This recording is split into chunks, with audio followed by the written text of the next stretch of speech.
There is a room in the great palace of Constantinople that no historian will ever fully describe, because almost no one who entered it was allowed to speak of what happened there. A room where empresses were dressed in purple silk, where the fate of wars was decided over whispered conversations, where bishops knelt and generals obeyed.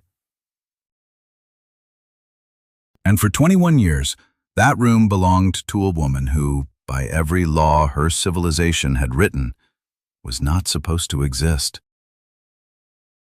A woman born in the circus, raised in the gutter, who clawed her way up through a world designed specifically to keep people like her invisible, and then, when she finally reached the top, rewrote the rules so that no one could ever use them against her again. Picture Constantinople in the 6th century. Not the romantic ruin you see in paintings. The real thing. A city of 500,000 people packed into a peninsula where the smell of the harbor mixed with incense from 100 churches, where chariot factions turned sporting events into political civil wars, where the line between performer and prostitute and criminal was drawn by whoever had the power to draw it that day. A city that was, at once, the most sophisticated place on earth and one of the most savage. A city that ate the weak and celebrated the strong, but only the right kind of strong. Only the kind that came with the right bloodline, the right family name, the right God-given accident of birth. Everyone else was furniture. Everyone else was expendable. Theodora was born furniture. Daughter of a bear keeper in the hippodrome, she entered the world at the absolute bottom of a civilization obsessed with hierarchy. When her father died, her mother dressed her daughters in flowers and pushed them into the arena to beg for mercy from the crowd, and the crowd laughed. That image matters, because the woman who would one day make emperors tremble started her life as a joke to 50,000 strangers. What happens to a person who survives that? What do they become? What are they willing to do? And what are they never, ever willing to accept again? The story of Theodora is not a fairy tale. There is no version of this life that is clean or comfortable or easy to package into something respectable. She was an actress, which in Byzantium was a word that meant many things, and none of them polite. She was an exile. She was a penitent in the desert who may or may not have found God, depending on which source you believe and which source you trust. She was a woman who walked back into the most powerful city in the world with nothing but her intelligence, her nerve, and a completely irrational conviction that she was meant for something more. And somehow, against every odd that history could stack against her, she was right. What Theodora built is not just a biography. It is an argument. An argument that the official version of history, the one carved into monuments and copied by monks, is always missing someone. That the most interesting people are often the ones the powerful wanted forgotten. That a woman born at the absolute bottom of the world can rise so far, so fast, and so completely that 15 centuries later, we are still trying to understand how she did it. This is that story. And I promise you, nothing about it is what you expect. There is a mosaic in Ravenna, Italy, that has survived 1,500 years of wars, floods, earthquakes, and the general enthusiasm of human beings for destroying beautiful things. It shows a woman standing in gold and purple, her eyes fixed forward with an expression that is not quite a smile and not quite a threat, something more unsettling than either. She is draped in jewels, surrounded by attendants, and she looks exactly like what she was, the most powerful woman in the world. Her name is written right there in the tile: Theodora, Empress of Byzantium. And if you want to understand why that mosaic is one of the most radical objects in the entire history of Western art, you need to understand what it took to put her name on a wall and keep it there. Because here is the thing about Theodora. She was not supposed to be remembered.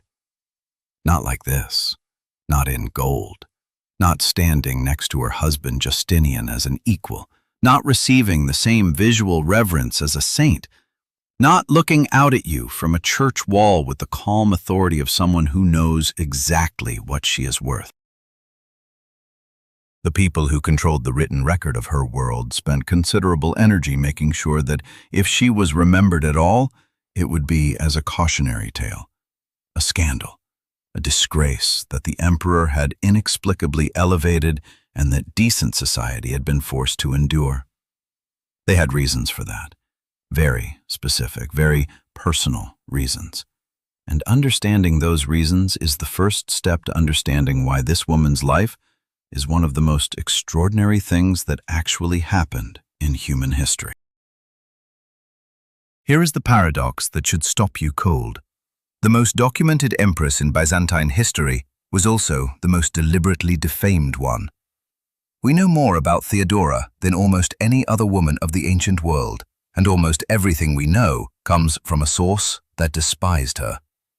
A historian named Procopius, who spent years in the inner circle of Justinian's court, who traveled with the imperial armies, who wrote the official histories that celebrated the reign, also wrote, in secret, a vicious and gleefully pornographic attack on Theodora that he never published in his lifetime. But here is what is even more interesting than Procopius and his grudge. Despite everything he wrote, despite the laws that should have made her rise impossible, despite the enemies who spent decades trying to unmake her, the mosaic survived. The name survived. The laws she passed survived. The theological battles she waged survived. The network of influence she built, the women she protected, the political decisions she made that Justinian himself reversed only after she was dead, all of it survived. You can try to erase a person from history, and sometimes it works. It worked on thousands of people whose names we will never know. But occasionally, the person you are trying to erase was too consequential, too deeply woven into the actual fabric of events for the erasure to hold. Theodora was that person. They tried. They failed. And the failure is the story.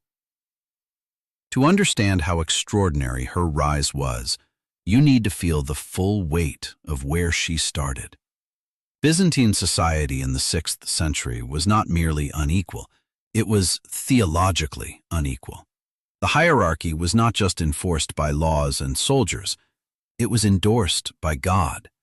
Your position in the social order was understood to be divinely ordained, which meant that climbing out of it was not just illegal, it was borderline blasphemous. And at the very bottom of that order, below merchants, below soldiers, below servants, were performers, actors, circus people. The law was explicit. They were infames, the disgraced. They could not hold public office. They could not marry into the nobility. Their children inherited their status, which meant their children's children did too. It was a hereditary curse, written into Roman law and carried forward into Byzantine practice. You were born into the circus, and the circus was where you died. Theodora was born into that world. Her father kept bears for the hippodrome, the massive chariot racing stadium at the heart of Constantinople that was, depending on the day, a sports arena, a political forum, and a riot waiting to happen. When he died, her mother did what mothers in that world did when there was nothing left. She pushed her daughters forward and hoped the crowd would be merciful. It was not. The girls begged in the arena wearing flower garlands, the traditional signal of supplication, and the faction that controlled their father's old job turned them away without a second thought. What that moment felt like for a child standing in front of 50,000 indifferent strangers, we cannot know. But we can know what Theodora became afterward, and the distance between that humiliated girl in the hippodrome and the woman in the Ravenna mosaic is the entire distance this story has to travel. There is a detail I keep returning to when I think about who Theodora was before she was powerful. According to the sources, even the hostile ones, she was, from a very young age, extraordinarily good at reading people. Not in a vague, intuitive way, but with the precision of someone whose survival had always depended on it. She performed in the circus and on the stage from childhood, which meant she spent her formative years in front of crowds whose approval she needed and whose contempt she had already experienced firsthand. That is a specific kind of education that no academy can replicate. It teaches you how to hold a room, how to shift a mood, how to make a powerful person feel seen, and crucially, how to disappear when disappearing is safer than being visible. In the world Theodora was navigating, these were not soft skills. They were the difference between eating and not eating, between protection and exposure, between surviving and not. And here is where the story gets genuinely strange, genuinely complicated, and genuinely impossible to fit into any simple arc. Because Theodora's path from the circus to the throne was not a straight line. There were years, significant, formative years, where she vanished from Constantinople entirely, moved through the fringes of the empire, and came back fundamentally changed. What happened during those years is the most contested part of her biography. Procopius tells one version, lurid and contemptuous. The theological tradition tells another, pious and transformative. The truth is probably neither and probably both. But whatever happened in those lost years, she returned to Constantinople as something the city had never quite encountered. A woman from the absolute bottom of society who was completely, unnervingly unintimidated by the people at the top. That is the woman we are going to follow. Not a saint, not a villain, not a symbol to be deployed for someone else's argument. A specific human being, born at the worst possible moment into the worst possible circumstances, who looked at a system designed to keep her invisible and decided, with a clarity that should genuinely unsettle you, that she was going to dismantle it from the inside. She did not do it cleanly. She did not do it without cost, and she did not do it alone. But she did it. And the fact that you are only hearing this story now, in this form, rather than in every history class you ever sat through, that silence is not an accident. That silence is the last weapon her enemies had left. There is one more thing worth holding on to before we go further. Theodora died before Justinian. She died in power, in the palace, surrounded by the apparatus of empire she had helped build. And within years of her death, the official softening began. The careful reframing, the slow transformation of a ferociously political woman into a more palatable figure, more decorative, less threatening, more easily filed away. It is the oldest move in the book, and it almost worked. Almost. Because the mosaic in Ravenna was already fired into the wall. The laws were already written into the code. The women she had protected were already free. You can revise a biography. You cannot unfire a mosaic. You cannot unpublish a law. The woman they tried to erase left too many fingerprints on the world. And we are going to find every single one of them. Forget everything you think you know about the word circus. When you hear it today, you probably picture something whimsical, acrobats, color, controlled spectacle designed to delight children on a Saturday afternoon.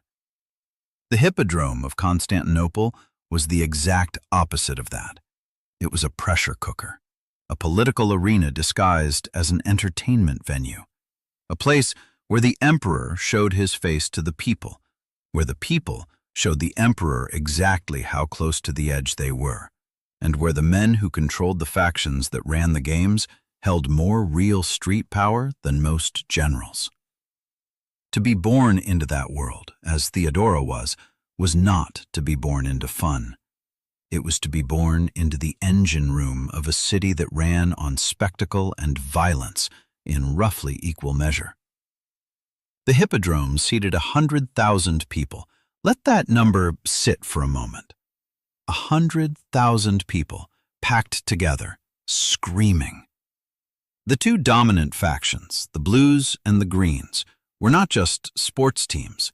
They were political organizations, proto-gangs, patronage networks, and ideological movements all collapsed into a single entity that expressed itself through chariot racing and, when chariot racing was not enough, through riots. They controlled sections of the city. They had their own hierarchies, their own enforcers, their own codes. The emperor needed their support to maintain public order, which meant the factions had leverage over the palace, and they knew it. Theodora's father worked for the Greens. When he died and the Greens refused to give his job to his family, it was not just a professional slight. It was a declaration that his widow and daughters were on their own in a city that had no safety net for people like them. Her mother's response, pushing the girls into the arena to beg, tells you everything about how thin the margin was. This was not melodrama. This was math. Without faction protection, without a male guardian, without property or connections, a woman and her daughters in 6th century Constantinople had almost no legitimate options. The city was not designed for their survival. So Theodora's mother did the only thing available to her. She made her daughters visible, made their need public, and hoped that visibility would translate into protection. The older sister, Comito, was already beginning to perform. Theodora, the younger, was pulled into that current before she was old enough to fully understand where it led. She became an actress. In Byzantium, that word had a specific gravity that the English translation does not fully capture. It meant performer, yes. It also meant, in the eyes of the law and the church and polite society, something permanently less than human. The stage in Constantinople was not a place of artistic prestige. There was no version of theatrical fame that translated into social respectability. Not for women, not in this world, not in this century. Female performers existed in a legal category that explicitly denied them the protections afforded to other women. They could not make formal legal complaints against men who abused them. They could not own property in the same way. They could not, under any circumstances, marry a man of senatorial rank. The law did not just look down on them, it codified that contempt into a set of restrictions designed to keep them permanently contained. And yet the stage drew enormous audiences. Powerful men attended constantly. The same society that denied performers legal personhood also could not stop watching them. That contradiction was not lost on Theodora. It became, in time, one of her primary tools. What Theodora actually did on stage is a subject of considerable historical argument, most of it shaped by Procopius, who described her performances in terms so graphic that translators in the 19th century simply refused to render them into English and wrote summaries instead. The honest answer is that we do not know exactly where the line was between theatrical performance, mime, comedy, and outright prostitution in the entertainment world Theodora inhabited, because in Byzantine Constantinople, those lines were blurry by design. The system was structured so that women in performance were always already compromised, always already available, at least in the eyes of the men with power over them. Whether Theodora crossed every line Procopius claims, or whether he was weaponizing the assumptions of his culture to destroy her reputation, is something we cannot resolve. What we can say is this: she survived that world. And surviving it required a specific and formidable set of skills. She learned how to perform for hostile audiences. That sounds simple. It is not. A hostile audience. 50,000 people who have decided before you open your mouth that you are beneath them is one of the most psychologically brutal environments a human being can inhabit. Most people shrink. They internalize the contempt. They become what the crowd decides they are. Theodora did the opposite. She became, by all accounts, extraordinarily good at her work. The sources that despise her still admit, between the lines of their contempt, that she was magnetic, that she had a quality of presence that made people watch her even when they did not want to. That is not an accident of personality. That is the product of years of performing in conditions designed to break you, and choosing, every single time, not to break. But here is what I think is the most important thing happening during these years. The thing that no source quite says directly, but that the evidence keeps pointing toward. Theodora was building a mental map of power. Every night in the hippodrome, every performance in front of faction leaders and merchants and minor nobles, every interaction with the men who ran the entertainment world, she was learning how the city actually worked. Not the official version, not the theology of hierarchy and divine order, the real version. Who owed whom? Who was afraid of what? Which powerful men had secrets they needed kept? Which laws were enforced, and which were selectively ignored depending on who you knew? This was information that people born into aristocracy never had to gather, because they inherited it. Theodora gathered it the hard way, from the bottom, with her eyes open. And information, in the right hands, is exactly as powerful as an army. There was also something forming in her that is harder to name, but impossible to miss when you trace the arc of what she becomes. A refusal. A bone-deep, unshakable refusal to accept the version of herself that her world was insisting upon. The law said she was infamous, disgraced, less than. The church said her profession was sin. The faction leaders who turned her family away from the arena said her life was worth nothing without their patronage. Every message from every direction said, "This is the ceiling. This is where you stop." And something in Theodora, formed in the hippodrome, hardened on the stage, sharpened by years of watching powerful men behave badly and face no consequences, said no. Not loudly, not yet, but with a consistency that would eventually reshape an empire. She was not a hero yet. She was not even, by most measures, safe. She was a young woman in one of the most dangerous social positions her world offered, with no protection, no money, and no obvious path forward. But she was paying attention in a way that almost nobody around her understood. She was watching the machine. She was learning its gears.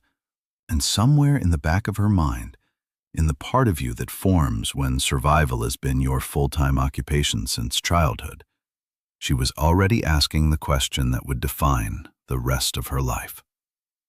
Not how do I survive this world, but how do I change it? At some point in her early 20s, Theodora left Constantinople. This is not a minor detail. This is the hinge on which her entire life turns. Before she left, she was a performer in the hippodrome world, disgraced by law, invisible to power, surviving on the margins of a city that had already decided what she was worth. When she came back, she was something else entirely, something that the city had no category for.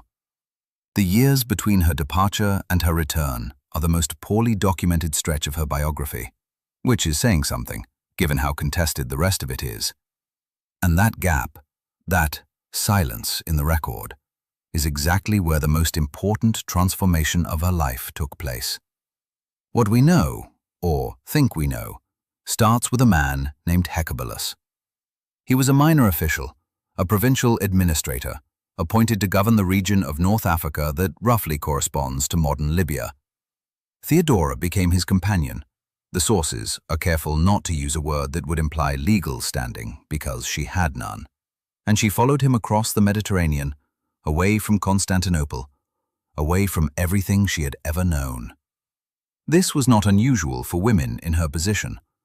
Attaching yourself to an official traveling to a provincial post was one of the few mechanisms by which a woman with no legal protection could secure something resembling stability. You went where he went. You depended entirely on his continued interest. And when that interest ended, he was stranded in a foreign place with nothing. That is exactly what happened. Hecubulus, at some point, discarded her. The sources do not dwell on the details. Even Procopius, who loves to dwell on anything that reflects badly on Theodora, is vague here, which itself tells you something. What we know is that she found herself alone in North Africa, without resources, without protection, without a clear path back to anything. For most women in that situation, in that century, the story ended there. Or rather, it continued in the most desperate ways available. Dependency, exploitation, slow erasure. Theodora did not disappear. She started moving.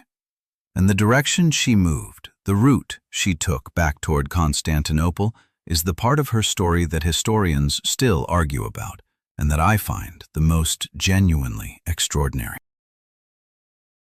She made her way to Alexandria. This matters more than it might seem.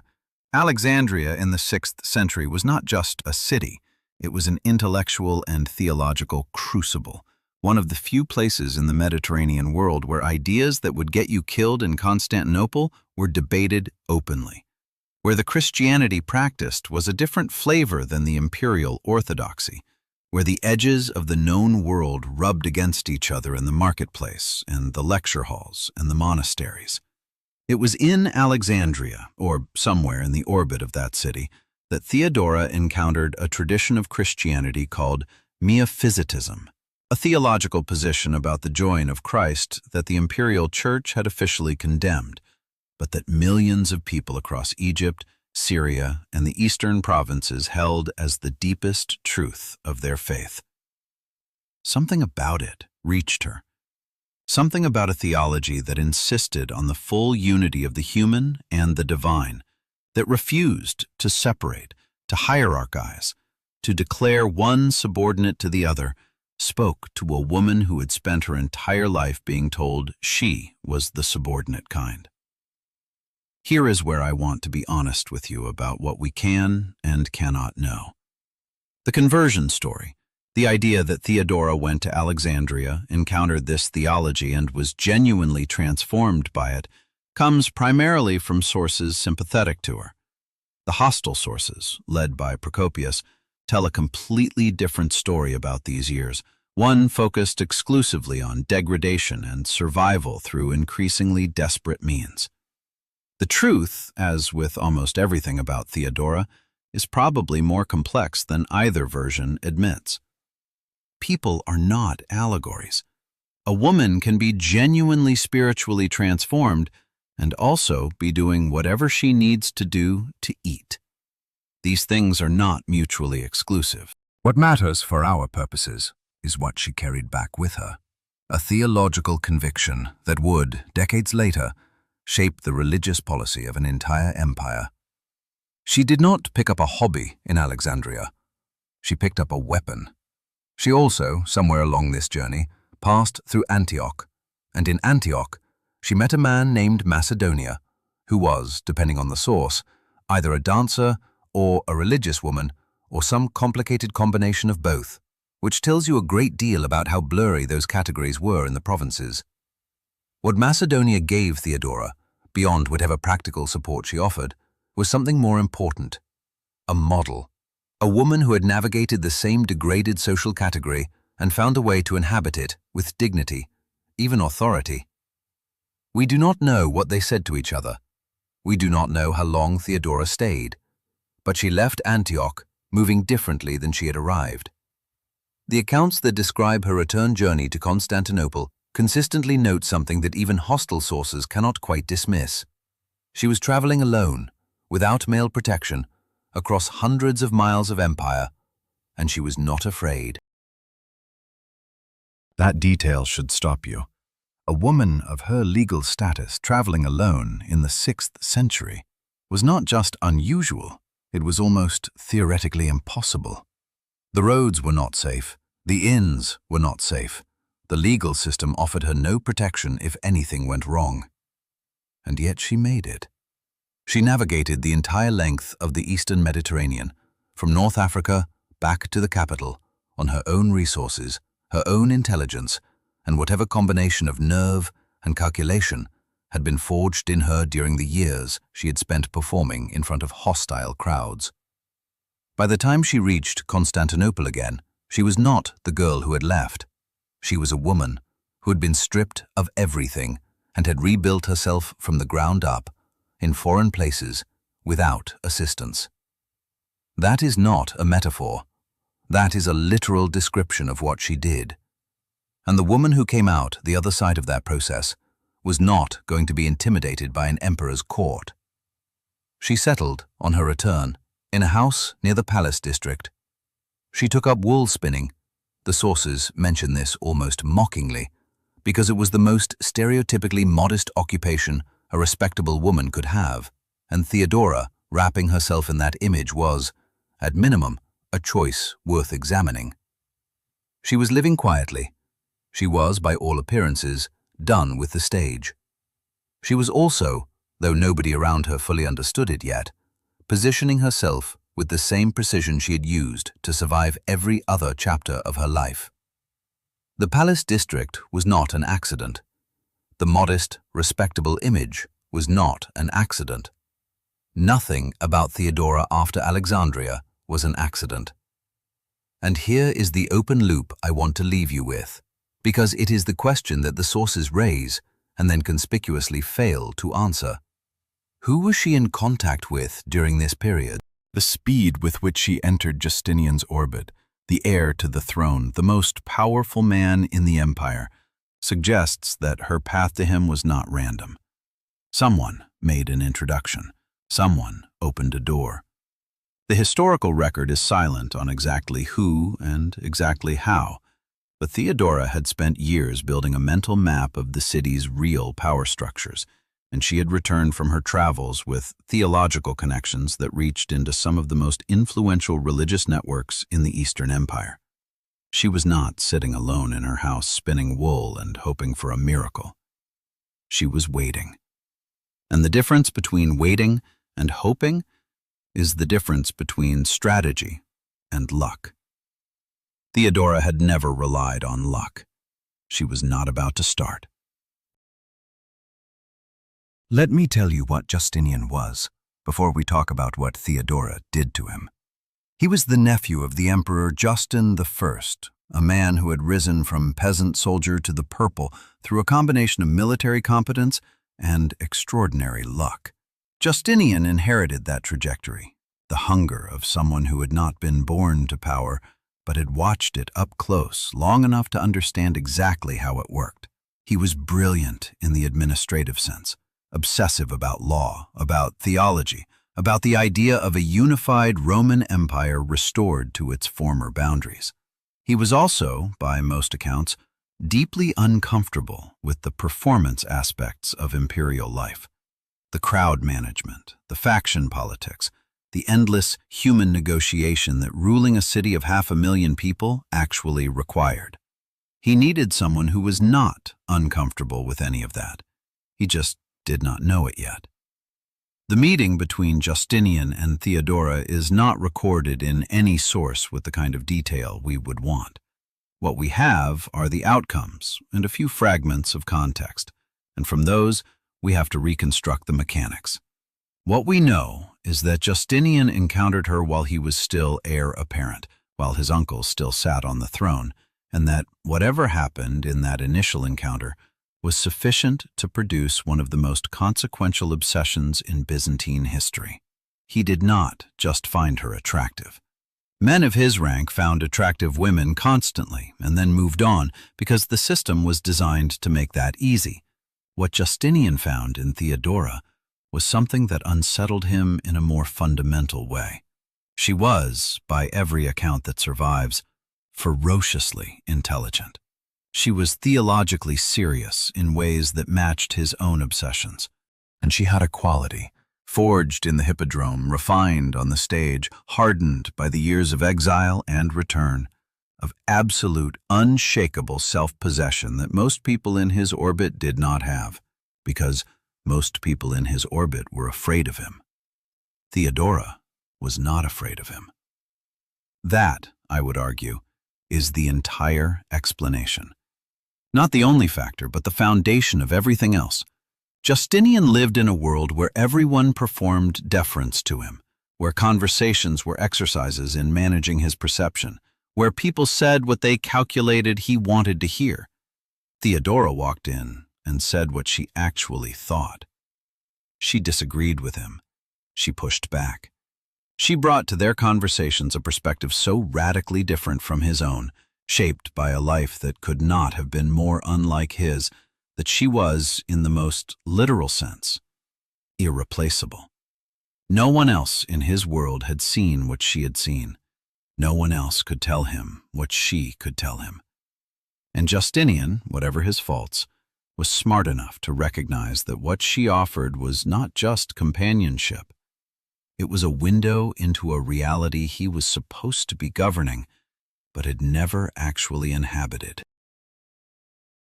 But here is where I want to slow down and complicate the picture. Because the version of this story that reduces Theodora to a clever woman who charmed a powerful man is not wrong exactly. It is just radically incomplete.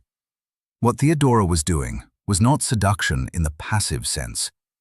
It was not a performance designed to make Justinian fall in love. It was something more calculated and more impressive than that. She was making herself indispensable.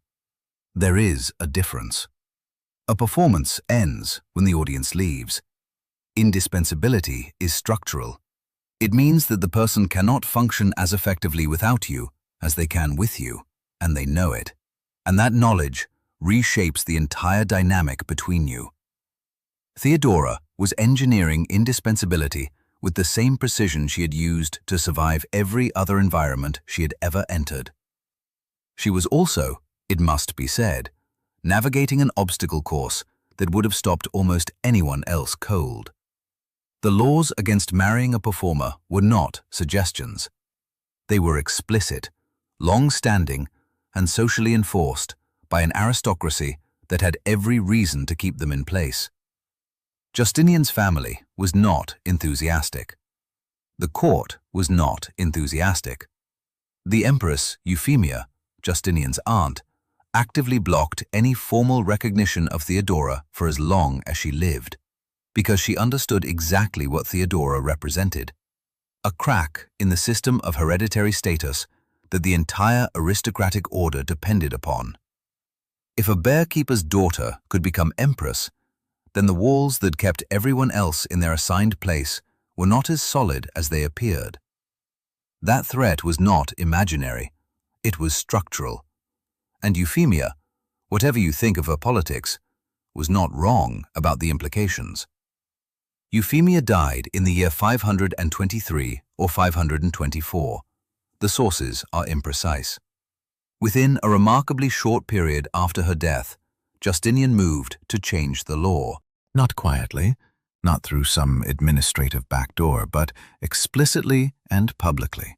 A new legal provision was issued stating that a woman who had been a performer but had since left that life could be rehabilitated in the eyes of the law and could marry a man of any rank. The provision was not general in its application. It was, in every practical sense, written for one person. The Emperor Justin signed it. Justinian, the heir, had clearly pushed for it, and Theodora, who had spent years positioning herself in exactly the right place at exactly the right moment, stepped through the door the instant it opened. The wedding was not a love story concluded. It was a political act of extraordinary audacity. Think about what it meant in the language of that society. The heir to the throne of the Roman Empire was publicly declaring that a woman born in the Circus, a woman the law had until recently classified as disgraced, a woman whose past Procopius would later detail with gleeful contempt, that this woman was his equal, his partner, the future Empress. The court absorbed this information with a particular frozen politeness of people who are furious and cannot say so. The theological establishment, which had its own complicated relationship with Justinian, watched carefully. The factions in the hippodrome, the same world that had turned Theodora's family away when her father died, would soon have to bow to her.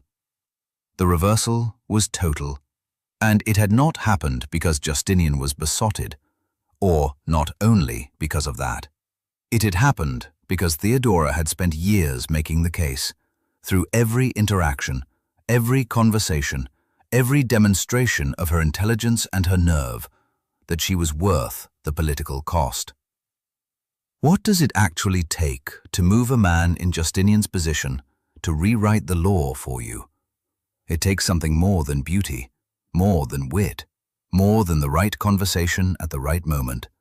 It takes convincing him that his life without you is a diminished version of what it could be. That the empire he wants to build, the restored Rome, the unified church, the legal code that will outlast him, is more achievable with you than without you. Theodora made that case not with words, but with evidence, accumulated over years, presented in the form of who she demonstrably was, a woman who understood power from the inside out, who had no illusions about how the world worked, who was afraid of nothing because she had already survived everything. That is not a seduction. That is an argument. And it was the most persuasive argument anyone had ever made to Justinian in his life. Justin I died in the year 527.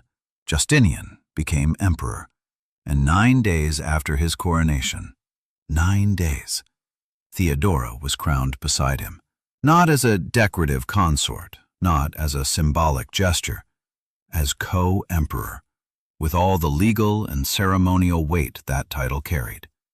The woman who had begged for mercy in the hippodrome as a child was now receiving the prostrations of generals, bishops, and senators who would have walked past her in the street without a second glance 20 years earlier.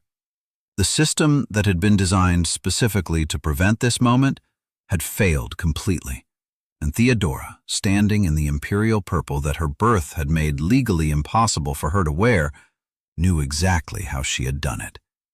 Every step had been deliberate, every position had been chosen, every year of patience had been calculated.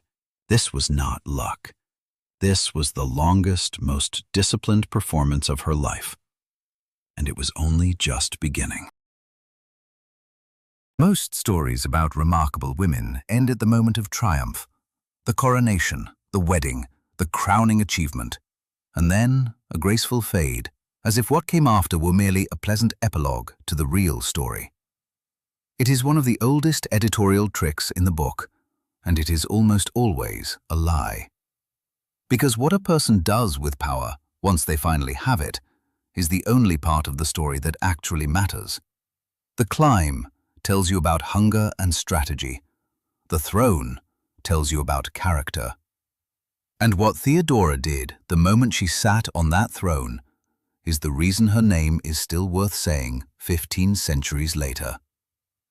She did not decorate, She did not host banquets and smile at ambassadors and produce heirs and stay in her lane. She governed. The legal record of Justinian's reign, the vast Justinianic Code, one of the foundational documents of Western legal tradition, still shaping the laws of countries that do not even know where Byzantium was, contains provisions that bear Theodora's fingerprints so clearly that scholars have spent generations arguing about how to characterize her influence. Laws protecting women from being forced into prostitution. Laws giving women greater rights in divorce proceedings. Laws raising the legal penalties for rape to a level the Roman tradition had never previously imposed. Laws that, taken together, represent a systematic attempt to address the specific vulnerabilities of women in Byzantine society. Vulnerabilities that Theodora knew about, not from policy briefings, but from lived experience, from the years she had spent in exactly the conditions these laws were designed to address.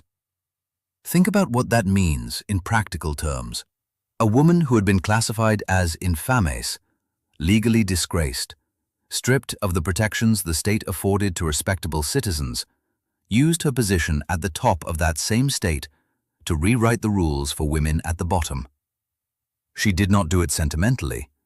She did not do it as charity. She did it with the precision of someone who understood the mechanisms of exploitation from the inside, who knew exactly which legal gaps the powerful used to prey on the powerless, and who now had the authority to close those gaps. That is not soft power. That is legislation. That is the state's coercive force being redirected deliberately and at significant political cost toward people the state had previously treated as expendable. She also built a physical institution that no Byzantine empress had built before her. She took a former palace on the Asian shore of the Bosphorus and converted it into a refuge for women who had been forced into prostitution. A place where they could live, recover, and choose a different path if they wanted one. The sources tell us she filled it with hundreds of women. The sources also tell us, with the particular sneer of men who found the whole project distasteful, that some of the women threw themselves into the sea rather than be confined there. Procopius uses this detail to mock the project. But read it again without the contempt. Theodora was doing something so unprecedented, so outside the normal behavior of imperial power, that some of the women it was supposed to help did not trust it. That is not a failure of the project. That is a measure of how thoroughly the system had trained its victims not to expect rescue from anyone, ever. Her foreign policy influence was equally concrete and equally uncomfortable for the men around her. Foreign ambassadors to Constantinople quickly learned that there were effectively two courts, Justinian's and Theodora's, and that a successful mission often required navigating both. She received delegations independently. She corresponded with foreign rulers directly, including the kings of the Ghassanid Arabs and the rulers of the Aksumite kingdom in what is now Ethiopia, relationships that had theological dimensions she managed personally, given that these rulers often shared her Miaphysite sympathies. She was not consulting on these matters, she was conducting them. And Justinian, who was by temperament more comfortable with texts and legal abstractions than with the human performance of diplomacy, largely let her, because she was better at it than anyone else available to him. The theological dimension of her power is perhaps the most underestimated. Justinian was obsessed with religious unity. He wanted a single imperially sanctioned Christianity that would bind the empire together from the western Mediterranean to the eastern frontier. The problem was that the eastern provinces, which contained a huge proportion of the empire's population and tax revenue, held to the Miaphysite theology that the imperial church had condemned at the Council of Chalcedon in the year 451.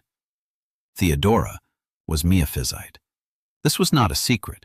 She had been openly practicing that form of Christianity since her years in Alexandria, and she used her position at the center of imperial power to protect Miaphysite clergy, to shelter Miaphysite bishops when the political winds turned against them, and to maintain lines of communication with the Eastern Christian communities that kept them from feeling entirely abandoned by Constantinople. She was, in effect, running a parallel religious policy to Justinian's official one. He knew it. He tolerated it. Some historians argue he encouraged it as a deliberate good cop, bad cop strategy. Others think it was a genuine point of tension between them.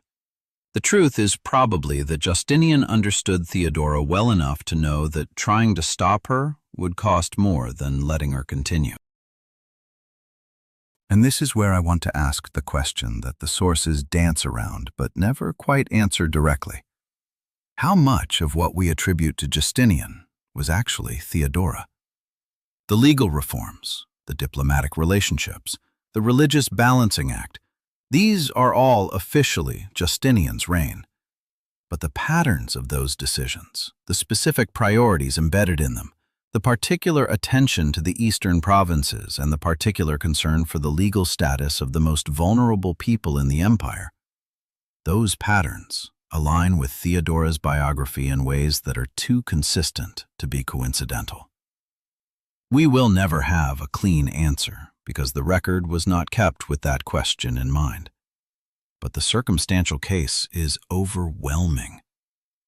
Justinian built the architecture. Theodora decided what to put inside it. She also maintained what can only be described as an intelligence network. She had informants. She had loyalists placed in positions throughout the court and the bureaucracy. She knew things before Justinian knew them, and she used that information with the strategic patience of someone who had learned, in much harder circumstances, that timing was everything. When enemies of her allies made moves against them, those moves often failed in ways that could not quite be traced back to any specific intervention, but that bore the hallmarks of someone who had seen the move coming and quietly rearranged the board.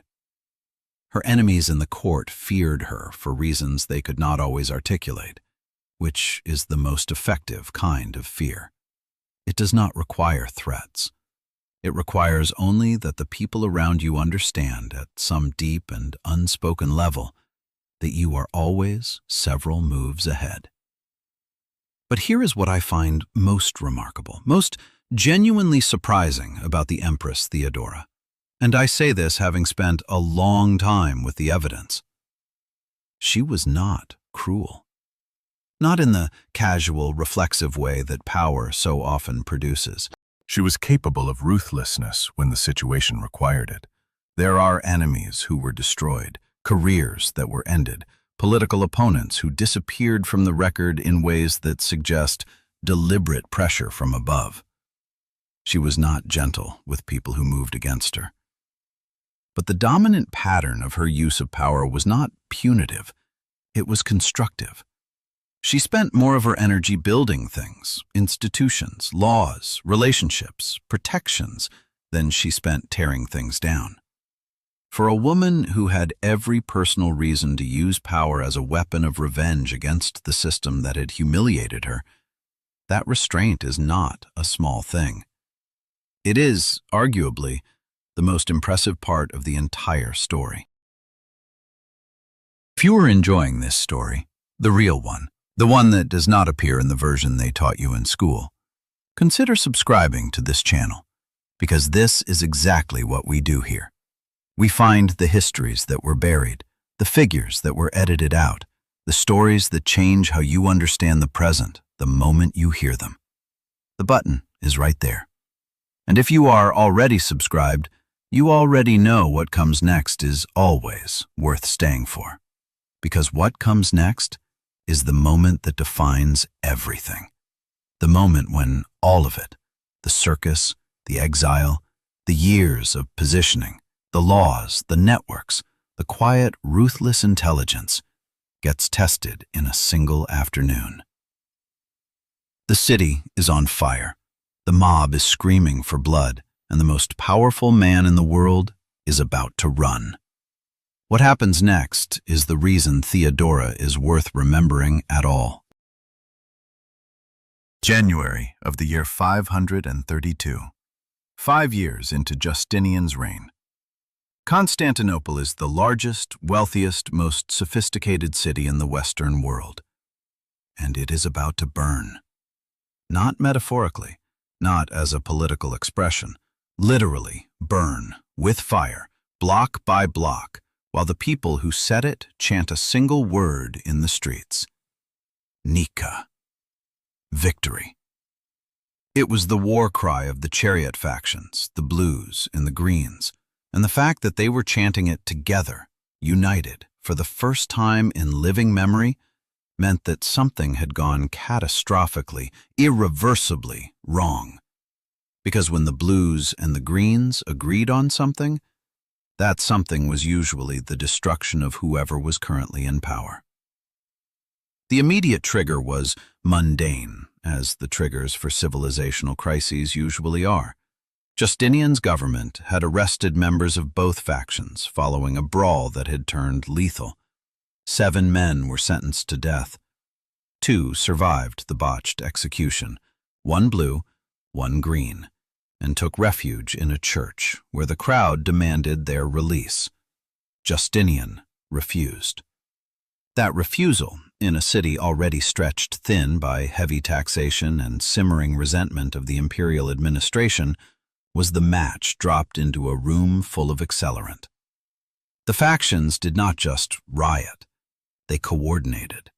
They released prisoners from the jails. They set fire to the Hagia Sophia, the great church of the city, and watched it collapse. They burned the imperial baths, the Senate House, the colonnades of the main boulevard. They held the center of Constantinople for 5 days, and on the 5th day, they proclaimed a new emperor. His name was Hypatius, a nephew of a former emperor, and he was dragged from his house by the crowd and installed in the imperial box of the hippodrome while the mob roared its approval. Inside the palace, Justinian's council was convening an emergency session that was, in practical terms, a meeting about how quickly they could get the emperor onto a boat. The generals were there, including Belisarius, the most talented military commander of the age, who had ships waiting in the harbor. The senior officials were there.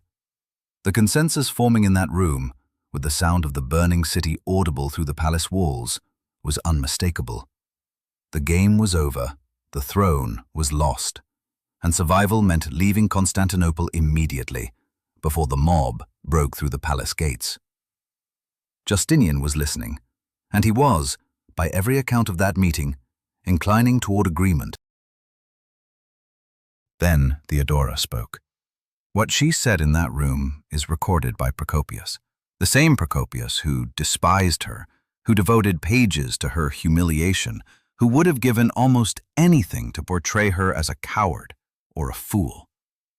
He could not do it, because what she said was not the speech of a coward or a fool. It was the speech of someone who had spent her entire life in rooms where the powerful were deciding whether people like her were worth saving, and who had decided, somewhere in the years of Circus and exile and return, that she would never again be in the category of people who could be discarded. She was not going to flee, and she was going to explain, with the precision of someone who had thought about power and survival far longer and far more seriously than anyone else in that room, exactly why fleeing was not the answer. The core of what she said, and again, this comes from her enemy, which makes it more credible, not less, was this: that the purple made a fine burial shroud. That a person who had worn the imperial purple should not find it possible to live without it. That for herself, she would not flee. That if Justinian wanted to save himself, the ships and the money were there and the sea was open. But that she was choosing to stay. And that she would rather die as an empress than survive as a refugee. Strip away the rhetoric, strip away the formal language of the historical record, and what she was actually saying was something much simpler and much more devastating. That the men in that room were about to make the worst decision of their lives out of panic, and that she was the only person present clear-headed enough to see it. She was right, and the room felt it. There is something in the record of that moment, in the way Procopius describes it, in the way the subsequent events unfold, that suggests the speech did not just change Justinian's mind. It changed the atmosphere in the room. It shifted the collective calculation of every person present from "how do we survive this" to "how do we win this?" Because those are entirely different questions, and you cannot answer the second one while you are still asking the first. Theodora forced them to stop asking the first one. She did it not with military analysis or strategic planning, but with the one thing she had that none of them did: an absolute, unperformable certainty about what mattered and what did not, born from a life in which the stakes had always been existential, and the resources had always been almost nothing. Justinian stayed. Belisarius took his soldiers and moved. What followed was brutal and efficient in the way that military suppression of civilian unrest is always brutal and efficient when conducted by professionals. The mob, which had been a terrifying force for 5 days, was not an army. It was people in a stadium. Belisarius's troops entered the hippodrome from multiple points and did what trained soldiers do to untrained crowds in enclosed spaces. The numbers vary by source. Somewhere between 20,000 and 30,000 people died in the hippodrome that afternoon. Hypatius, the man the crowd had crowned emperor, was dragged out and executed the next day, along with his brother. The Nika revolt, which had burned half of Constantinople and come within a single speech of ending Justinian's reign, was over in an afternoon. And then something happened that tells you everything about who Theodora was and how completely she understood the machinery of power. She did not celebrate. She did not position herself publicly as the savior of the empire, which she unambiguously was. She did not demand recognition or monuments or official acknowledgement that the empire still existed because she had refused to get on a boat. Instead, she turned her attention immediately and practically to the next problem: the reconstruction of Constantinople. The burned churches, the collapsed Senate House, the destroyed public buildings, these became the projects of the years that followed, and some of them, including the rebuilt Hagia Sophia, became among the greatest architectural achievements in human history. She understood that the speech in the council room was the kind of thing that made you legendary, but also made you threatening, and that the best way to consolidate what she had just done was to immediately demonstrate that she was not interested in the legend, only in the work. But the legend spread anyway. It always does when the thing is real enough. The story of that council meeting circulated through the empire and beyond it, carried by ambassadors and merchants and soldiers, translated into languages that had never heard of Constantinople, repeated in courts that barely knew Byzantium existed. A woman had stood in a room full of the most powerful men in the world while the city burned outside, and told them to stop being afraid. And they had listened, and it had worked. For a woman who had started her life being laughed at by 50,000 strangers in a hippodrome, there is a symmetry to that, almost too perfect to be accidental. That it was the hippodrome, the place of her greatest humiliation, that became the stage for her greatest act. The same building, the same roaring crowd. But this time, the crowd was not laughing, and this time, Theodora was not begging. This is the moment historians point to when they argue about Theodora's place in the story of Byzantium.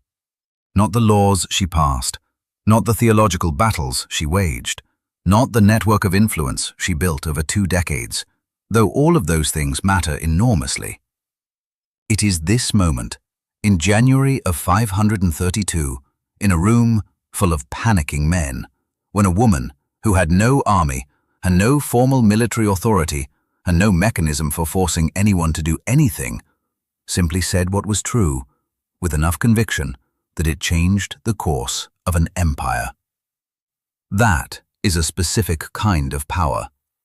It is rarer than armies, it is harder to build than legal codes, and it is, in the end, the only kind that cannot be taken away from you. Theodora died in the year 548. The exact cause is recorded as cancer, though the sources are vague in the way that sources about powerful women's deaths tend to be vague, detailed enough to confirm the ending, sparse enough to deny you the specifics. She died in the palace, in the purple, surrounded by the apparatus of empire she had spent 2 decades building. She was somewhere in her late 40s, which in the 6th century was not young, but was also not the natural conclusion of a life. It was an interruption. There were things unfinished. There were battles she was still fighting. The theological negotiations she had been managing for years between Constantinople and the Eastern churches were at a critical point. The legal protections she had been expanding for women and the poor were not yet as solid as she had wanted them. She left in the middle of the work. That, more than anything else in her biography, feels like the truest measure of who she was. She was still working when it ended. Justinian's response to her death is one of the most documented emotional reactions of his reign, which is itself a remarkable fact about a man not known for emotional transparency. He wore black. He cancelled public events. He withdrew from the administrative routines that had defined his days for 20 years. The man who had rewritten the laws of Rome, who had reconquered North Africa and Italy and parts of Spain, who had built the Hagia Sophia and reformed the legal code of the entire Western tradition. That man was, by every account that survives, genuinely undone by her absence. Not performatively, not politically, genuinely. And in the years after her death, the decisions he made began to drift in ways they had not drifted before, as if the counterweight that had kept his particular obsessions from tipping into excess had been removed.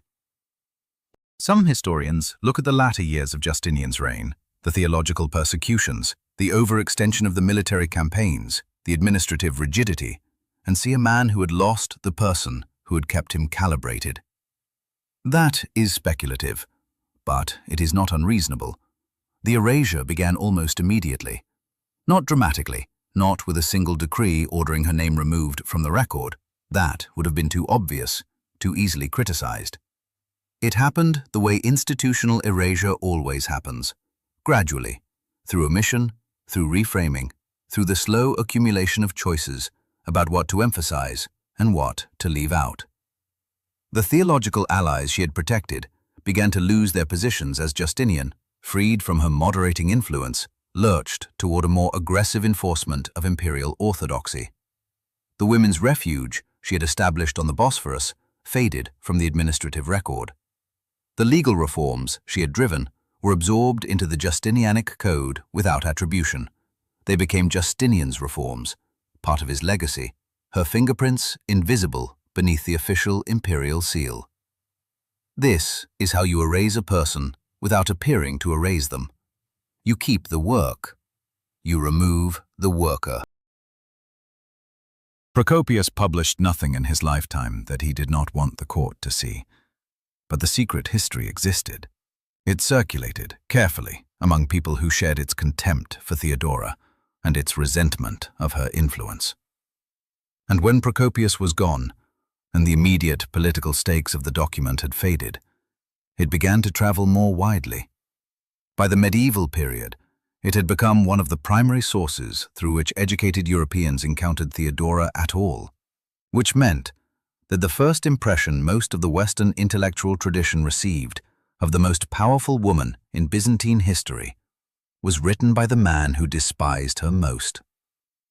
Think about what that did to the subsequent 500 years of historical assessment. Think about how many biographies, how many encyclopedia entries, how many classroom discussions were shaped by a document that was, at its core, a revenge fantasy dressed up as history. The damage was not incidental. It was structural. It lasted centuries. And yet, the mosaic in Ravenna survived. Fired into the wall of the Church of San Vitale sometime around the year 547, 1 year before her death, it was beyond anyone's power to revise. You cannot edit stone and glass and gold. You cannot issue a correction to a mosaic. There she stands, as she has stood for 15 centuries, frontal, formal, absolute, wearing the imperial purple and the jeweled crown, and the expression of a woman who has heard every argument for why she should not be there, and has found all of them unpersuasive. That image survived the fall of the Western Empire. It survived the Crusades. It survived the various waves of destruction that rolled through Ravenna over the following millennium. It survived into the modern era, where art historians began to look at it not as a religious artifact, but as a historical document, and realized, slowly, what they were actually looking at. Not an idealized empress, a specific woman. The specific woman, staring back at them across 1,500 years with eyes that have not softened at all. The legal legacy is equally durable and equally under-acknowledged. The Justinianic Code, completed and promulgated in the early years of their joint reign, became the foundation of legal systems across Europe, the basis for the civil law traditions of France, Spain, Italy, Germany, and through those traditions, the legal frameworks of their colonial descendants across the world. The specific provisions within it that raised the legal penalties for rape, that expanded women's rights in divorce, that criminalized the trafficking of women into prostitution. Those provisions traveled with the code into every legal system it touched. They mutated, they were reinterpreted, they were sometimes reversed and sometimes reinforced, but the original impulse behind them, the recognition that the law must account for the particular vulnerabilities of the least powerful, that impulse did not disappear. It became part of the DNA of the Western legal tradition. Theodora put it there. Nobody gave her the credit. The credit went to the code, which went to Justinian, which went to Rome. The bearkeeper's daughter from the hippodrome became a footnote, if she appeared at all. But here is what I want you to understand about how history actually works, because this is the part that most people miss. History is not a neutral record. It is a set of choices made by people with interests, in contexts shaped by power, about what to preserve and what to let rot.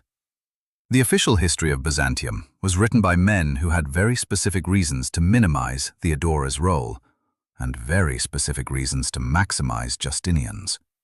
The theological tradition had its own reasons to reframe her as a saint rather than a politician. Procopius had his reasons to paint her as a monster. None of these perspectives is history in the clean, objective sense that we pretend history can be. All of them are arguments. And the reason Theodora's story is so important, so worth recovering in its full complexity, is precisely that it forces us to ask, whose arguments have shaped what we think we know? And what happens to our understanding of the past when we start reading it against the grain? She was not a saint. The refugee house on the Bosphorus was real, but so was the ruthlessness with which she dealt with political enemies.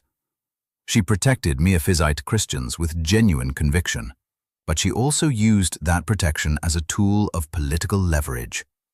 She expanded the legal rights of women with what appears to have been genuine moral commitment, but she also maintained a spy network and used information as a weapon. She was, in other words, a politician, a real one, operating in a real system, making real trade-offs, achieving real things, and committing real wrongs. The version of her that reduces her to either a feminist icon or a scheming villain, is not history. It is a mirror that people hold up to see what they already believe. The real Theodora is more interesting than either version, more disturbing, more impressive, more human. What does not survive contact with the full story is the comfortable idea that the past was a simpler place, where the rules were clear and the categories were stable and people stayed where they were put. Theodora demolishes that idea completely. She walked into a system that had been designed with extraordinary care to prevent exactly what she did, and she dismantled it from the inside, using nothing but the intelligence and the nerve she had built in the most unlikely school imaginable. The circus, the stage, the exile, the desert, the long road back. She did it in one lifetime. She did it without an army. She did it while every official source available to her world was insisting it was impossible. There is a question that I keep coming back to, and I want to leave it with you because I do not think it has a clean answer. If Theodora had been born into a different life, if she had been born to a senator's family, educated in the proper traditions, shielded from everything the hippodrome and the stage and the years of exile put her through, would she have been as formidable? Would she have had the specific knowledge, the specific clarity, the specific refusal to be intimidated that defined everything she did in power? The suffering was not good. The system that produced it was not defensible. But the woman it produced was extraordinary. And I'm not sure you could have one without the other. That is the most uncomfortable part of this story.